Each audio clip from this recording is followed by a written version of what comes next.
Assalamualaikum warahmatullahi wabarakatuh.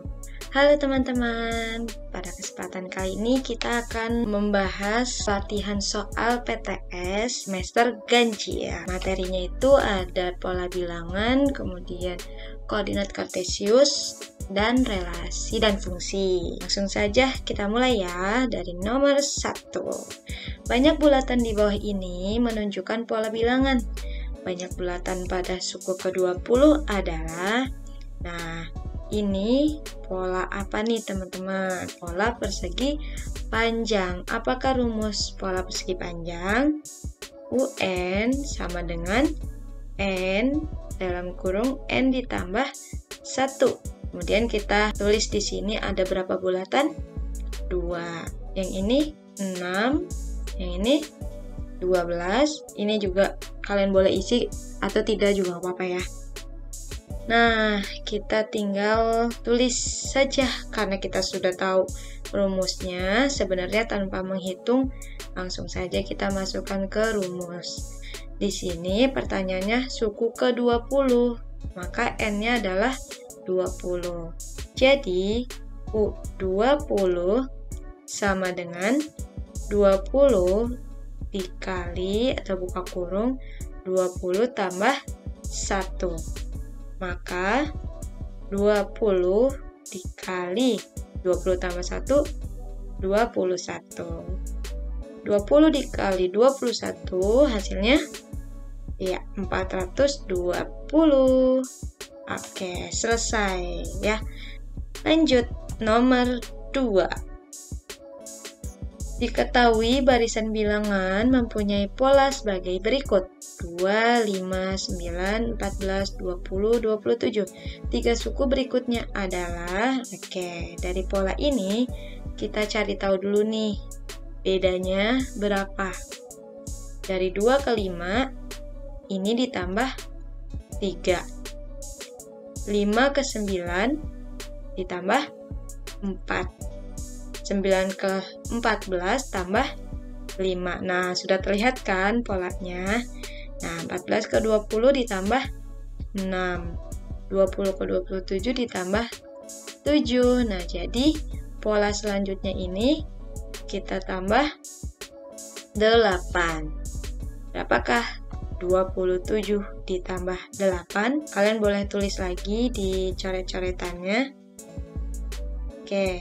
Jadi 27 ditambah 8 hasilnya 35. Terus di sini berarti ditambah 9. 35 ditambah 9 44. Terus ditambah 10. Jadi 54. Maka 3 suku berikutnya itu adalah 35, 44 dan 54. Selesai. Lanjut. Nomor 3. Berikut adalah barisan Fibonacci 1, 1, 2, 3, 5, 8. 3 suku berikutnya adalah, masih ingat pola Fibonacci itu yang seperti apa? Pola Fibonacci itu yang suku pertama ditambah dengan suku kedua, hasilnya kita taruh di suku ketiga. Jadi kita buktikan dulu ya. 2 ditambah 1 sama dengan 3. 3 tambah 2 sama dengan 5. 5 tambah 3 sama dengan 8. Nah, berarti suku selanjutnya 5 ditambah 8, yaitu 13. Terus suku berikutnya juga kita bisa cari 8 ditambah 13, yaitu 21. Betul. Yang terakhir, 13 ditambah 21, yaitu 34. Maka 3 suku berikutnya adalah 13, 21, 34. Selesai. Lanjut ya. Nomor 4. Suku pertama dan beda dari barisan aritmatika adalah 5 dan 3. Jadi, kita tulis dulu diketahuinya. Suku pertama atau U1 sama dengan 5. Bedanya sama dengan 3. Pertanyaannya suku ke 18. Kalau suku ke berarti yang ditanya adalah UN. Nah, N-nya itu adalah 18. Langsung saja kita jawab menggunakan rumus UN. Rumus UN adalah A ditambah N-1B. Jadi di sini U18 sama dengan A-nya berapa? Nah, U1 ini sama dengan A ya. Jadi di sini 5 ditambah N. N-nya berapa? 18. 18 dikurang 1 kali B. B-nya 3.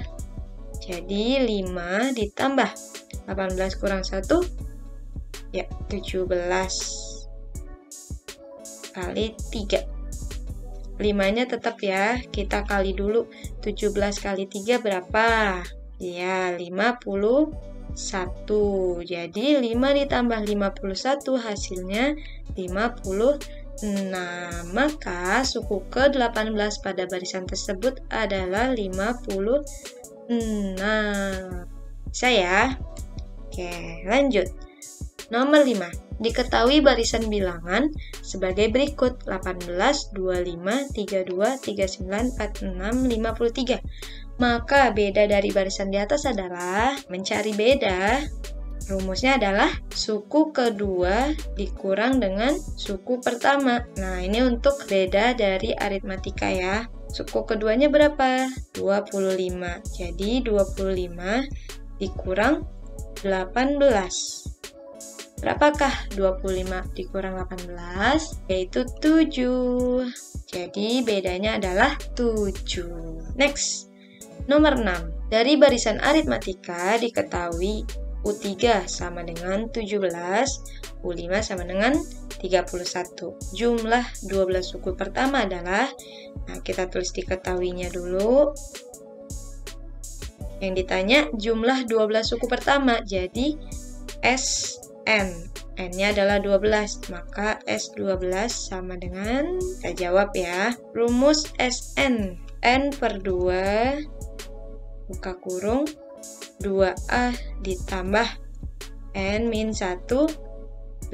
Jadi sebelum kita masukkan ke rumus SN, kita cari dulu nilai A dan B-nya dari mencari persamaan dari suku ketiga dan suku kelima menggunakan rumus UN.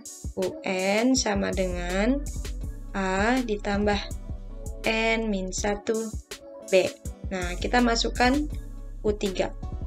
U3 sama dengan A ditambah N. N-nya adalah 3. 3 kurang 1, B. U3-nya kita ganti. Sini kan yang diketahuinya U3 sama dengan 17. Nah, U3-nya kita ganti 17. Jadi 17 sama dengan A ditambah 3 kurang 1 adalah 2. 2B. Nah, ini persamaan yang pertama. Kemudian kita cari persamaan yang kedua dari rumus UN juga. Nah, di sini diketahuinya U5. Jadi U5 sama dengan A ditambah N-nya 5 min 1B. U5-nya berapa? 31. Kita ganti U5-nya jadi 31. Kemudian A ditambah 5 kurang 1 adalah 4. Jadi 4B. Ini persamaan kedua. Nah, dari persamaan 1 dan persamaan kedua kita eliminasi. Jadi, boleh yang besar kurang yang kecil. 31 dikurang 17, hasilnya 14. A dikurang A, 0. 4B dikurang 2B, 2B. Maka 14, 2-nya menjadi dibagi. 14 dibagi 2 sama dengan B.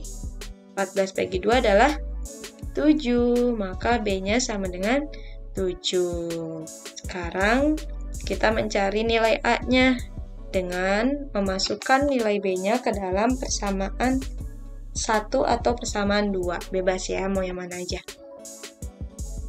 17 sama dengan A ditambah 2. Nah, B-nya 7. Jadi B-nya kita ganti 7. 17 sama dengan A ditambah 2 kali 7 hasilnya 14. 14 ini pindah jadi negatif. 17 dikurang 14 sama dengan A. 17 dikurang 14 hasilnya 3. Jadi A-nya sama dengan 3. A dan B-nya sudah kita temukan ya. Sudah kita cari, jadi kita bisa langsung masukkan ke rumus SN ini. Oke, kita tulis lagi. Karena yang ditanya adalah jumlah 12 suku pertama, jadi N-nya adalah 12. Oke. Jadi 12 dibagi 2. 2 dikali A, A-nya 3. Oke, di sini kita ganti 3 ditambah N-1, N-nya 12. Jadi 12 dikurang 1 dikali B, B-nya 7. 12 bagi 2 bisa? Bisa ya, hasilnya 6. 2 kali 3 juga 6, ditambah 12 kurang 1, 11. 11 kali 7, 77. Maka 6 kali 6 tambah 77, 83. Jadi 6 dikali 83 hasilnya 498.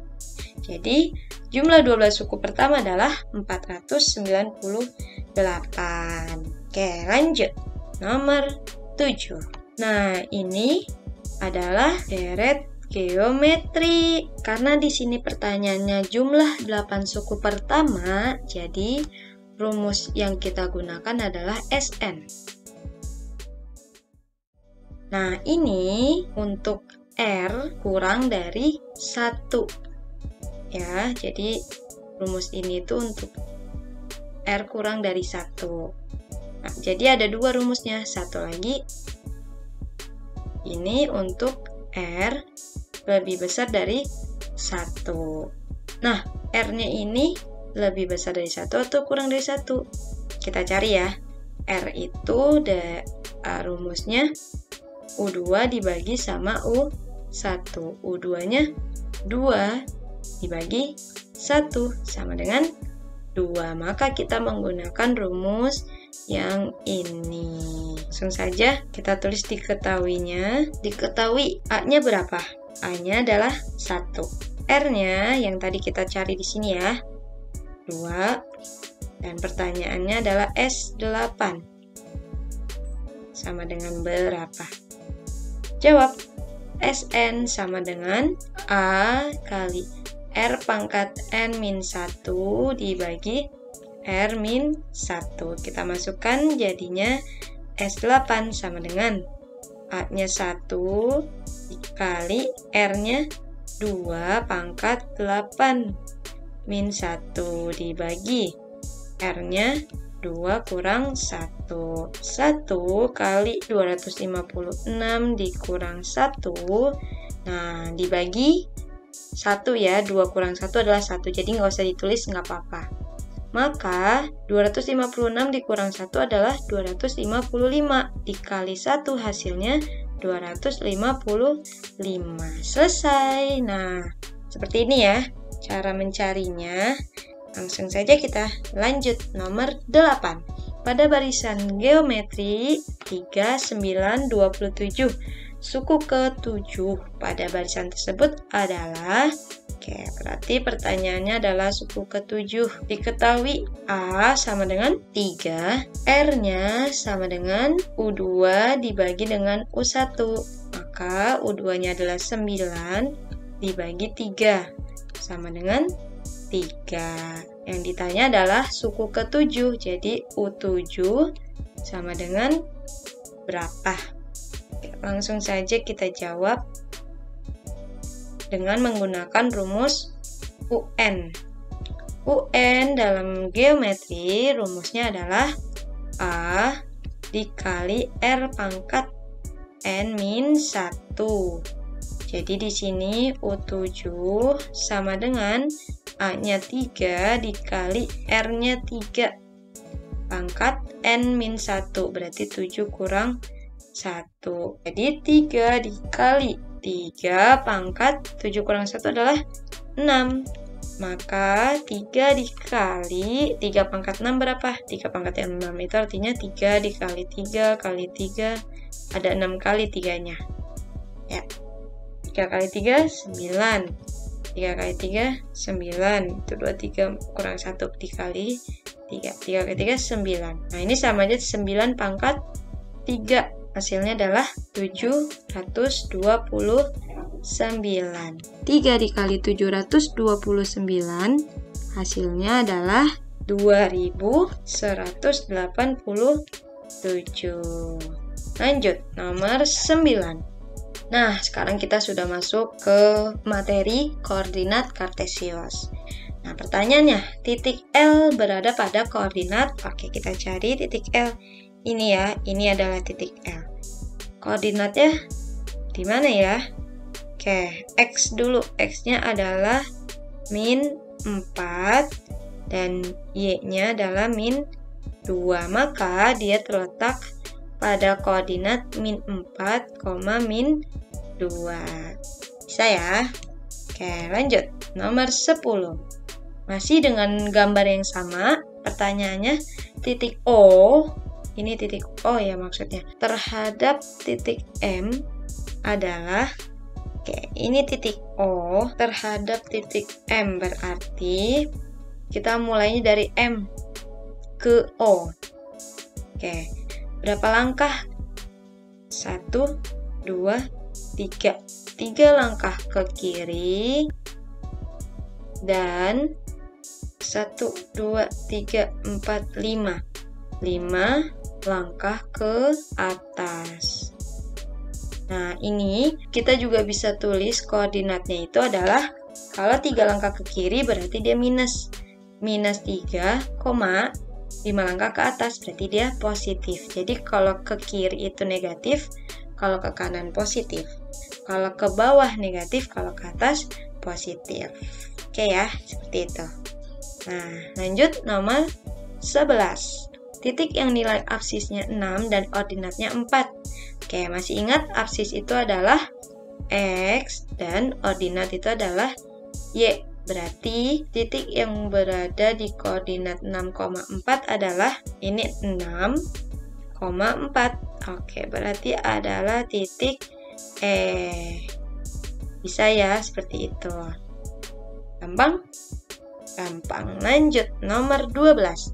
Yang berada, masih gambar yang sama. Pertanyaannya, yang berada pada koordinat min 2,1 adalah titik, oke, min 2. Min 2 ada di sini, 1. Oke, langsung ketemu ya, yaitu titik P. Lanjut. Nomor 13. Masih gambar yang sama. Jika titik K, M, O, dan P dihubungkan akan membentuk bangun. Bangun apakah itu? Coba kita hubungkan. Nah, sudah terlihat ya, gambar yang terbentuk adalah bangun trapesium. Oke, bisa ya. Lanjut, nomor 14. Diketahui jajar genjang EFGH dengan koordinat min 4,2. Nah, ini kalian harus gambar dulu ya. Nah, kita tentukan koordinat E-nya min 4, min 2. X-nya min 4, min 2. Berarti ke bawah. Di sini nih. Di sini min 2. Oke, ini adalah E. Kemudian F-nya 0, min 2. 0, min 2. Y-nya yang di min 2. Berarti di sini adalah F. Kemudian G-nya min 3,1, min 3,1. Oke, ini adalah G dan H 1,1. Nah, di sini adalah H. Oke, ini jajar genjang ya. Kita hubungkan. Kemudian yang ditanya adalah luas dari jajar genjang ini. Apakah rumus luas jajar genjang? Rumusnya adalah alas dikali tinggi. Alasnya berapa? Kita hitung. Dari E ke F. 1, 2, 3, 4. Jadi alasnya 4. Tingginya, ini tingginya nih. Berapa langkah? 1, 2, 3. Jadi 4 dikali 3. Berapakah 4 kali 3? Iya, 12. Jadi jawabannya adalah 12 satuan luas. Oke, lanjut. Nomor 15. Relasi dari himpunan A ke himpunan B adalah, nah sekarang sudah masuk ke materi relasi dan fungsi. Nah ini ada relasinya. Pertanyaannya apa? Relasi dari himpunan A ke B. Jadi kalimat relasinya apa nih dari gambar ini? Oke, kita bisa lihat A, titik-titik dari B, 1, titik-titik dari 1. Oke, banyak ya kemungkinannya, kita ganti 2 aja. 2, titik-titik dari 4. Nah, berarti bisa 2,5 dari 4, ya kan? Oke, kita tulis dulu. Selain setengah dari apa? 2 titik-titik dari 4. 2 akar dari 4. Ada lagi nggak? 2 titik-titik dari 4. 2 faktor dari 4. Apa lagi? 2 titik-titik dari 4. Nah, kalau ada yang jawabnya 2 kurang dari 4, betul sih. Tapi, kalau misalnya kurang dari, ini 2-nya juga seharusnya ke 9 juga, ke 16 juga. Dan 2-nya ke 25 juga, karena kurang dari, gitu. Tapi ini kan 2 hanya ke 4, berarti kurang tepat kalau relasinya kurang dari. Oke, mungkin 3 ini ya, kita cari nih. Apakah 3-tiganya sudah betul ataukah ada yang kurang tepat? Kita lanjut yang 3-nya, yang ini. 3 titik-titik dari 9. 3,5 dari 9, betul? Salah ya. Nah, berarti dari sini saja setengah dari tidak tepat. Oke, jadi kita lanjut. 3 akar dari 9. Betul? Bisa ya, betul ya. Oke, yang faktor dari 3, faktor dari 9. Betul? Faktor dari itu yang kayak gimana? Yang faktor dari 4 sama dengan berarti 1 ya, 1 kali 4. Kemudian 2 kali 2. Tapi karena angkanya sama jadi sudah cukup. 9 itu berarti 1 kali 9, 3 kali 3. Nah, berarti 3 faktor dari 9. Betul ya? Oke, berarti 2 ini relasinya masih betul. Sekarang yang 4. 4 akar dari 16, betul? Betul. 4 faktor dari 16, betul? Betul juga. Kalau faktor dari, ini seharusnya 2-nya juga ke 16, ya kan? Karena faktor dari 16 itu adalah 1 kali 16, 2 kali 8, 4 kali 4. Nah, 2 ini juga faktor dari 16. Jadi faktor dari dia juga tidak tepat. Jadi jawaban yang tepat adalah akar dari. Seperti itu ya. Jadi memang kemungkinannya banyak, tapi mana yang paling tepat dari gambar tersebut. Oke. Nah, video kali ini kita membahas 15 soal saja. Nah, sebenarnya soalnya sampai 25, tapi untuk nomor 16 sampai 25 akan dibahas di video berikutnya. Video yang part kedua. Oke? Oke, terima kasih. Sampai di sini pembahasan latihan soal PTS semester ganjil. Assalamualaikum warahmatullahi wabarakatuh. Bye.